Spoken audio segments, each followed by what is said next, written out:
What is up, YouTube? Bills Mafia, NFL fans. We back with another one, man. It's Jay Coffee talking. All my Bills fans were in off-season mode. Can't wait till next year, but I come across this in the Twitter sphere, man, and I had to bring it here. Shout out to a fellow Bills Mafia member who shared this when, it was trending. Share a sports moment that just gave you goosebumps, goose pimples. Comment. Do you say goosebumps or goose pimples? Just curious. But you see, this was a week after the horrific events that we saw, man, with Damar Hamlin in that Bengals game. And real quick, I just got to say, man, I'm so happy Damar Hamlin recovered. Comment, everyone, what you think as far as Damar Hamlin getting back out there this season. What are your thoughts? Do you think it will indeed happen? Man, like I'm amped for this guy. I'd love to see him get back out there making plays. He was filling in outstanding last year, with the injuries we had at safety. But we know we got the dynamic duo back together this year with Poyer and Hyde. One more season together, maybe more. We thought it was over after last year, but it isn't. But I'm telling you, we were supposed to get that number one seed. I don't mean to sound like a prick bringing that up. Like, I'm not upset at all what happened. Everyone just loves the ish all over the Bills. And, with everything that happened, I really feel like that was just a big part of the Bills running out of gas emotionally, everything. It took its toll on us. I was talking about this before, and someone said, man, y'all would have got smoked by the Bengals either way. I don't know. I don't think so, but that's in the past. It doesn't really matter. But check this.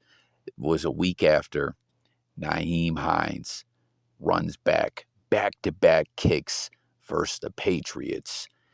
Amazing. This one was for 101 yards. You see, he strutted it in with the Dion dance and all that. It was an amazing moment, and I agree. It gave me goose pimples as well. Comment, all my Bills fans, if you felt the same way. Like, that game kind of got off to a slow start. Again, this is a week after this horrific tragedy happened out there, and Nyheim Hines just lit it up.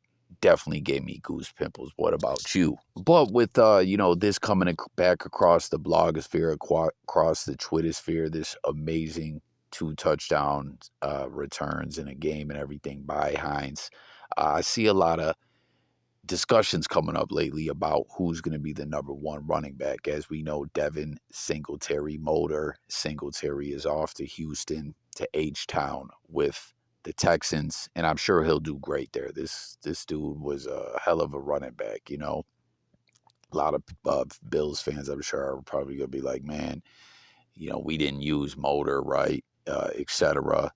I mean, there's been a lot of discussions, just period, about the run game, like as the Bills are past first team and all that. But with the starting running back role, all the latest discussions have been about, newly signed running back, former New England Patriot divisional rival, Damian Harris or Cook. Who's going to start as a Cook? Is it Harris? What's going on?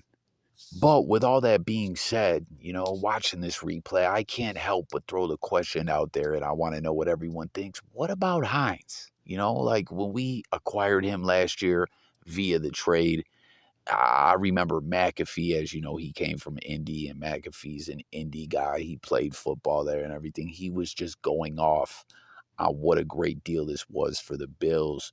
What amazing pickup it is, how this guy is just a playmaker, a touchdown waiting to happen, cutting on a dime, a lot of speed. He can do it all.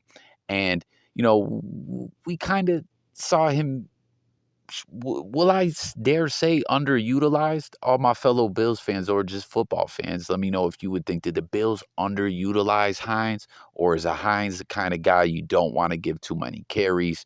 Do you want to have him out there lining up in the slot, or what do you want to do with a guy like Hines? I'm curious. Could Hines be a guy that you would want to see in the number one role, or is he not in a 3-down, 4-down back, and every down back like that? I'm just curious, because with all these discussions about Cook, Harris. What about Hines? I just want to talk about it. I'm curious to know what everyone thinks. I remember the year before a game where we got our 2 seasons ago now, we got our boots smoked by Indy. And of course, Hines wasn't their number one back, but he had a hell of a game also. They ran all over us. So, comment everyone what your thoughts about Hines. Could he be a number one guy or no? And then one more Bills topic I wanted to go over real quick, talks about the new stadium that's being built and everything. I don't know. I'm an old school guy. I'm a nostalgia guy. I get caught up in the feels. I don't want to say goodbye to the Ralph or to Highmark Stadium or to whatever the hell you want to call it. Um, Sometimes I still want to call the damn place Rich Stadium. But I hate to see it go. And, I love that we have an outdoor stadium. And, reportedly the new stadium is going to be like a semi-indoor, outdoor kind of stadium. Who knows? But this is something, just comment period with your thoughts about the new stadium. But this is something that I've seen some people talking about before, and I saw a tweet more recent about it. I didn't screenshot it. It was like a week ago or so. But you see, there's some old tweets about it, and like I really want to know what everyone thinks. Reportedly, what people are saying is that the new stadium is not going to have a wall of fame. I don't know if that is indeed true, but if that is, I don't like that. I like to show love to the franchise, to the history, to everything that just entails Buffalo Bills football. But people are saying like, hey, they're not going to have a wall of fame in the new stadium because they don't want to get asked that question about if OJ's name should go up there or not. Is this really real? Are they not going to have a new wall of fame? Could this be a part of why? And where do you stand on if OJ should be on the wall of fame or not? Because it's like such a controversial topic, but I had to bring it here and see what everyone thinks about this. So jump in the comments with it all. Just a quick Bills Mafia update. Thanks for watching, everyone. Subscribe, and if you're new, stay tuned. Lots of content over here. Sports, music, news, current events, life, and much more. If you're a Bills fan, definitely sub up. We're going to be talking football all season long, live streams and all that. Thanks for watching. I'm out of here, guys. Peace.